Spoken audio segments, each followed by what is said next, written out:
प्रणाम, स्वागत करत तनी अपन यूट्यूब चैनल में जोना के नाम बाटे भोजपुरी सिंगर है।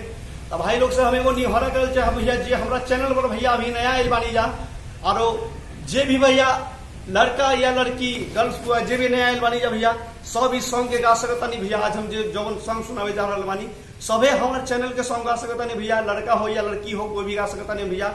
सभे मैटर में हम लिखे नहीं, लेडीज के भी मैटर में लिखे नहीं भैया और लड़का के भी मैटर में लिखे नहीं। तो भैया आई आज के वीडियो शुरू करे से भैया एगो निहरा कर चाहो आप लोग से कि हमारे चैनल पे जो भैया नया बानी जाता हमारे चैनल के सब्सक्राइब कर ली भैया और बेल आइकन के ऑल कर दी ताकि हमरो मोटिवेशन मिलते रही।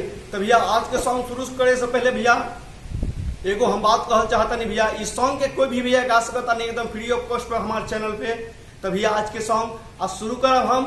अब बताए जाए वो नया ट्रैक रहे चंदन चंचल जी की जो भैया स्क्रीन पर शो करी आपके बहुत अच्छा से गाई है। जैसे चंदन चंचल जी के सॉन्ग चला था भैया उससे आप लोग के भी सॉन्ग चली।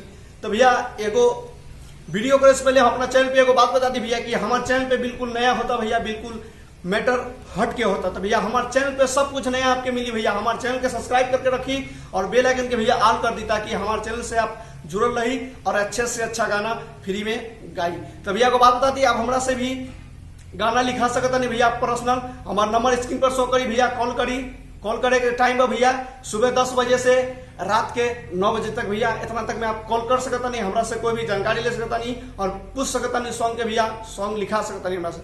तो चलिए भैया आज बकवास ना करे के आज के वीडियो शुरू करता नहीं और देखा बता नहीं राउट लोग के आज के हिट मैटर। चलो तो भैया आज के फर्स्ट अंतरा भैया जो ना की सुना बता नहीं हो गईनी हम ससुराल सखी मीजू को भैया जा हो गईनी हम ससुराल सखी अपना यारावा के कहला से। गईनी हम ससुराल सखी अपना यारावा के कहला से हो ठलाली हम होठलाली ले आवल भूल गईनी एही यारावा के डटला से। होठलाली ले आवल भूल गईनी एही यारावा के डटला से। गईनी हम ससुराल सखी है यारावा के कहला से। गईनी हम ससुराल सखी यही यारावा के कहला से। होठलाली लगावल भूल गईनी यही यारावा के डटला से। होठलाली ले आवल के डटला से। तो भैया फर्स्ट अंतरा भाई अंतरा ना भैया मुखरा भाई अंतरा सुनी भैया बहुते मजा आई। सॉन्ग के सुनी जा भैया अपना कॉपी कलम में लिख ली और गाई जा सॉन्ग के फुल मस्ती में। फर्स्ट अंतरा से भैया हो चढ़नी हम डोली जे है देखलस मारे लगल यार सीटी। देखलस डोली चढ़ते हमके हाथे धारा देल चीटी। हाथे धारा देल चीटी हो चढ़नी डोली देखलस यारवा हमारे लगल सीटी। देखी के डोली चढ़ते हमके हाथे धारा देल चीटी।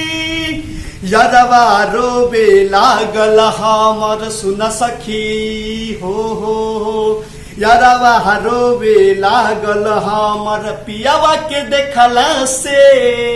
होठलाली ओ हम होठलाली ले आवल भूल गईनी एही यारावा के डटला से।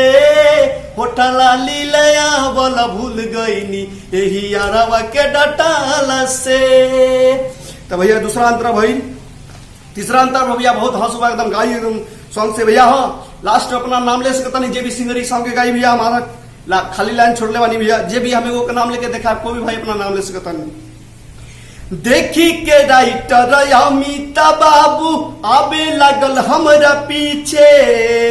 हो गईले यारावा पियावा हमें सखी मारे आंगन के बीचे।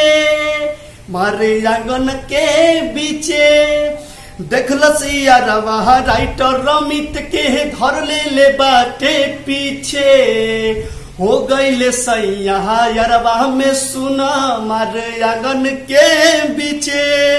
पूरा भी नाम ले लिया भैया लास्ट में। जे भी सिंगर अपना नाम ले सकता नहीं भैया जे भी गाई हो बाबू सिंह सिंगर ये साखी टिनी म्यूजिक भैया बढ़िया म्यूजिक भैया हो पंकज प्रेमी लालू ये सखी।